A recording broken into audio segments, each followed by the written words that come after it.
Hello, everyone. I'm Vanessa O'Dea. I'm the Director of Education at the Diocese of Carlisle, and I wanted to take this opportunity to say hello and welcome back to the new school year. It's a big week for us.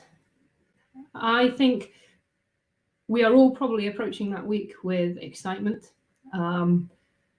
The knowledge that we are, despite countless obstacles to overcome, welcoming our children back into our schools and our young people, and what that means for them. I'm a mum of three, and without doubt, the last few months have tested us as a family. We've grown in many ways. We've valued each other's presence and time in many ways. And yet there can be no doubt that my children have missed their school. They've missed their teachers. They've missed their learning. And I just wanted to thank you all for your exceptional efforts to prepare your spaces for a resumption of friendships, a resumption of learning, a resumption of connection. Interestingly, as well as that excitement, I think lots of us will be moving into what's ahead with a feeling of trepidation,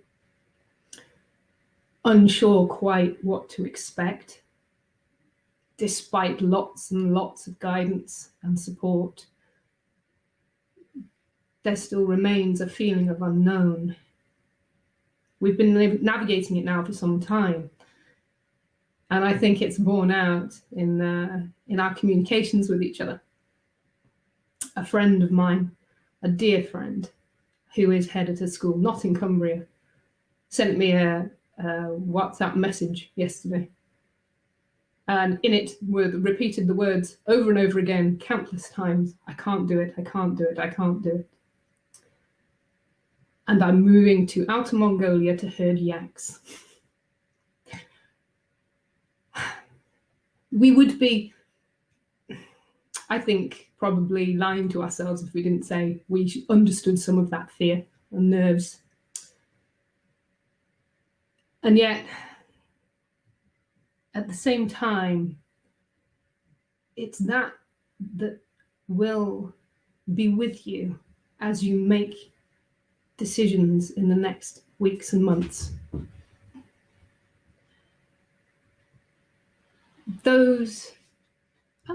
Excuse me. I think this probably characterises lockdown for the vast majority of us. A small interruption. One moment.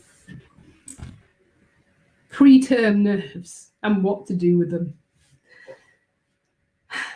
When typically in my summer holidays, I tended to try to catch up when I was in school. I'd try and catch up with myself by reading.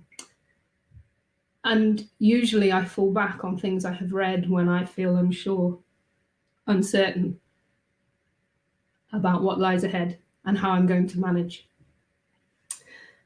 And I wanted to maybe share two things I've been reading and thinking on these last few weeks over the summer. The first is a lesson drawn from this book, Feet in the Clouds, about fell running. An admirable people, and simple statement, apparently known amongst fell runners. I'm not sure if there are any fell runners amongst us, but there is a time-honoured fell runners treatment of carrying on regardless. And I think that is certainly something that I keep thinking of when I'm not sure what to do. I keep thinking that we will just take the next right step. We will put our foot forward just for that next moment, that next minute, responding to the need of the child in front of us, the member of staff in front of us, our colleague, our family member. We don't have a crystal ball. We can't know everything. And yet, just do the next right thing.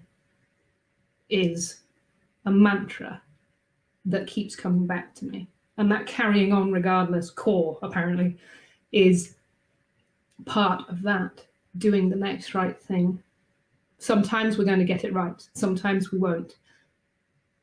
And yet within that, if you are guided by your motivation, your pole star, the development and education and drawing out of children and young people to be everything they possibly can be, then you can't go far wrong. And the other lesson is from this book. It's even marked. This one is called Love Does. And this lesson for me is about that pole star. It's called Dead Reckoning. The author recounts an adventure he has where he decides he's going to sail across a big body of water, not being a sailor at all, and trying to learn everything he possibly can about the job before he leaves. And he talks about dead reckoning and learning to use this skill where you can orientate yourself when you are lost through taking a bearing from 2 points that you know and using that to find where you are. And I think that dead reckoning, one of those points is the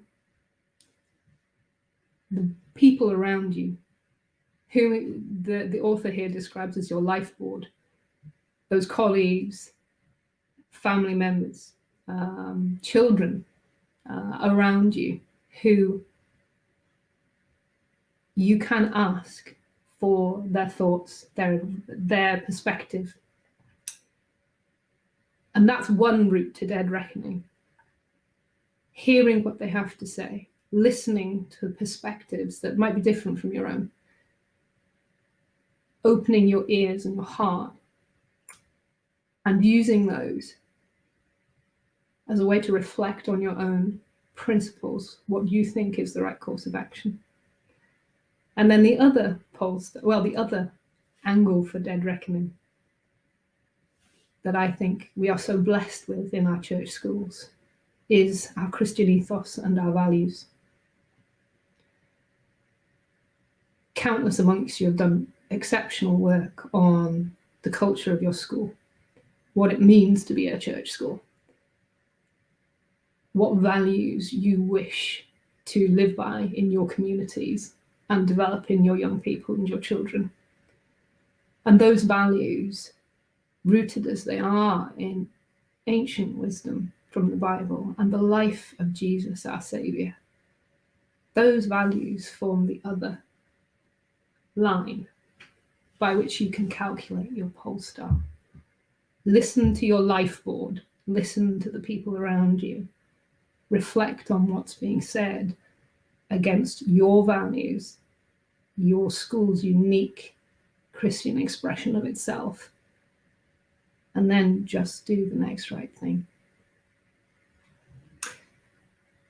So, thank you for everything you have done this summer in preparation. Thank you for everything you have done, reassuring your families, your children, your young people, your colleagues about the return to school. In closing, I would like to share a prayer with you that was my grandmother's favourite prayer.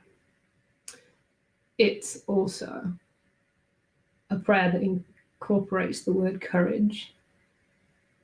And I think that without fail, our school communities in these last months have shown courage and will continue to show courage. So this is my prayer for you as we step into a new school year, that you will find your pole star, that you will draw others towards it, that you will rest in Jesus' love and grace,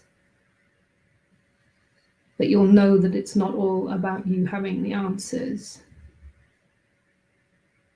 more you seeking the good, more you seeking to do as Jesus would do, and to leave the rest to God sometimes. This is the prayer for you. God grant me the serenity to accept the things I cannot change, the courage to change the things I can, and the wisdom to know the difference. I'm looking forward very much to seeing you all in whatever guise, physically or virtually, in the coming months. God bless you all.